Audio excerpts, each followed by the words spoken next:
Hey guys, this is Jonathan Burke with livebassfishing.com. You're about ready to watch me tear up the smallmouth bass on the Umpqua River in Oregon on this little Whopper Plopper 60. This thing is smallmouth candy in these little river systems. It was an absolute blast. I was able to drift the river with Gary's Guide Service. They're in Roseburg, Oregon. And we absolutely had a great day, great conversation, great time floating the river, and lots of bass action as you're gonna see. I didn't even use all the footage that I got with the Whopper Plopper 60, but go ahead, watch the video, enjoy, comment below. I look forward to interacting with you. Thanks for watching my video, and I'll let you get to it. Make it a great day.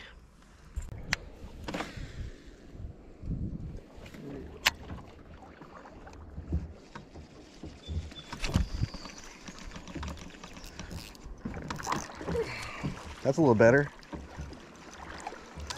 See them all chasing it. I think that's the best one I've caught today. A lot of times we'll get two fish on one plug. That's awesome. That happens a lot. Because one fish has the plug in its mouth, the other fish tries to take it away from it. And double up. Okay, buddy. I got that hook out. Let me get the other hook out without us wearing it together.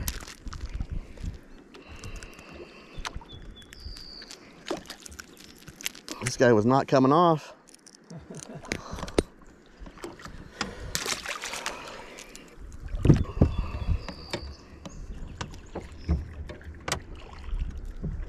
See, now that wind's dying down. If you fish braid, you end up jerking it out of their, ripping it out of their mouth every time. Yeah. And then, but there we go. What really works well is with the bobbers, because you got a bobber out there and you're fishing 15 or 16 feet below. Yeah. That's like slack. Yeah. Okay, when it goes down, then you set up, and then when you straighten out, you just touch them again, and then you got them. But yeah, with the bobbers, it works great. And it floats on. And it floats on top of the water, so you can get a better indication of what's going on. You can actually mend it just like fly line. Yeah. And but it sure doesn't work with the regular gear. Works kind of good for back bouncing. When you're what we call back bouncing out in front of the boat for salmon. But you just got to be careful on how hard you hit them. Yeah. And the worms work great. There we go. We got a double.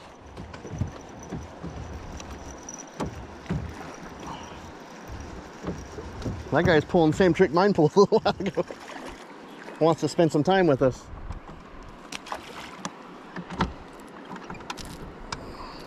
See, here's the plastic stuff that we run. Okay. Little purple and plum worms. Purple. And then the Willamette has some, and the Columbia. And they're starting to get a bunch of them in the Coquille River, which is just between here and it goes into the, over by the coast. Somebody must have taken some from here and dumped them in. Cross plane. These smallmouth got in this system in 1964. Oh, someone put them in, or did they stock them? We had a flood, and it just flooded everything. And they think they got out of a pond somewhere and got into the river system. The first smallmouth I ever saw was in 1971. Because when we were kids in high school, we fished on the South Umpqua, which runs into this river. And if it swam in that river, we caught it. Yeah. And you never saw a bass, ever. So squaw, we had what they call northern pike minnows now, or squaw fish, millions of them. And now there's hardly any at all, because the smallmouth have eaten them all up. Eat all the babies. Yeah. They're kind of trying to get rid of those pike minnows, aren't they? Yep. Yeah, on the Columbia, you get money for them. Yeah, I was seeing that. You get a bounty on them. People are making... But the smallmouth got rid of them here. Smallmouth are pretty voracious. Yeah, they're trying to get... They're killing all the German browns out of below Lake Powell, Lee's Ferry. And then all of a sudden they found that there's smallmouth getting in there through the drainage of the dam.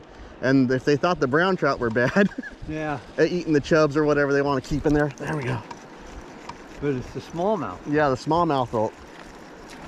They're What's good voracious. about getting the the northern pikes out here, pike minnows, is they feed all winter long. Okay, and in January, February, March, and April, they feed a lot on the salmon and steelhead smolt that are going down the river. Oh, so you guys are losing out on that. But people think it's a smallmouth, but once this water temperature hits 56 degrees, you won't see a smallmouth, you won't smell a smallmouth, they are gone.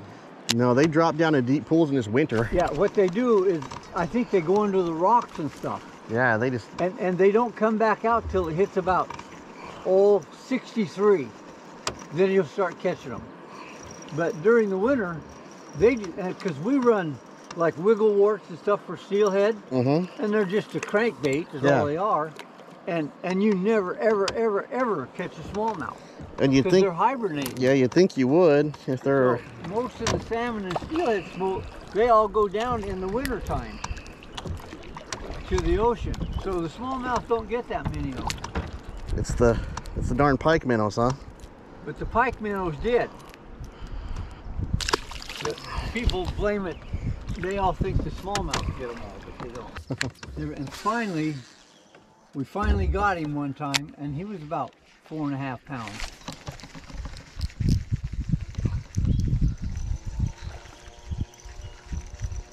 That's a good bass. See how kind of twitching that Rapala that crankbait kind of works in one spot? Uh-huh.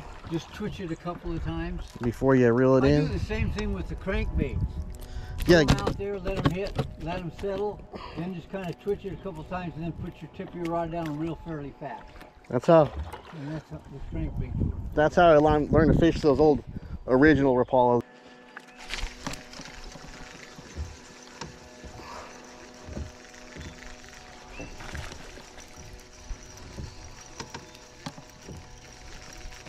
You got that right.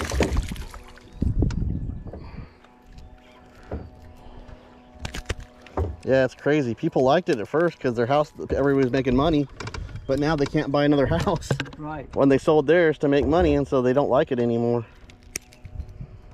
I bought my house in 1971, brand new house. We watched them build it for $17,200. That was the price of my home on an acre of land. Gee, 100 has gotten, there we go. Oh, that's a nice one. It's gotten 11% return consistently per year. Not every year, but consistently. Well, yeah, that guy's... That's a nice fish. That's 2.5 pounds. Calm down, bud. Get a... Yeah, it's funny. It's whether it's a largie or a smallie. It just seems like the Whopper Plopper just catches a little bit better average. It does. On average, it catches bigger fish. There we go, buddy. You don't get quite as many fish, but you do get bigger fish. Yeah, that's how I grew up. All spinning stuff was lefty. Yeah, all spinning stuff was left in hand. And back then, you couldn't switch them over. Now you can. Yeah. You can switch them all over now. But back in the day, you couldn't.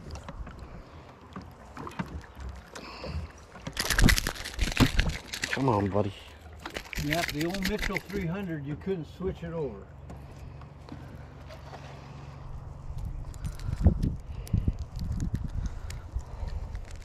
Back when I started, I actually started with probably what a lot of people started with, the Zebco 33. Yeah, yeah. Through the 70s and early 80s, there was a reel called a Damn Quick. Uh-huh. A lot of people use those. But I used a Mitchell, and then I went to a level line. What do you use, the Abu Ambassadors? Yeah.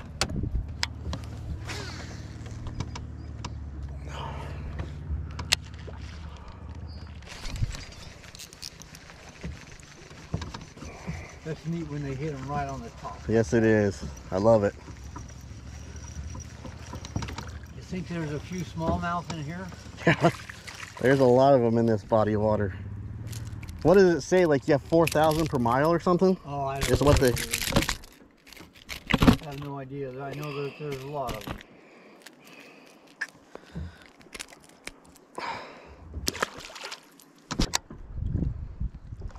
Oh man, I knew I was gonna get one that time. I saw ripples wakes heading towards it when I threw it out there.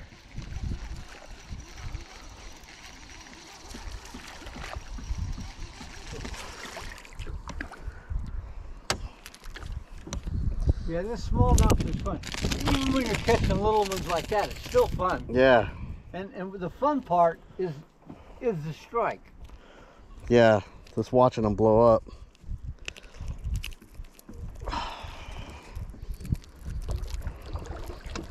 Come on. There we go. Need pliers on this one.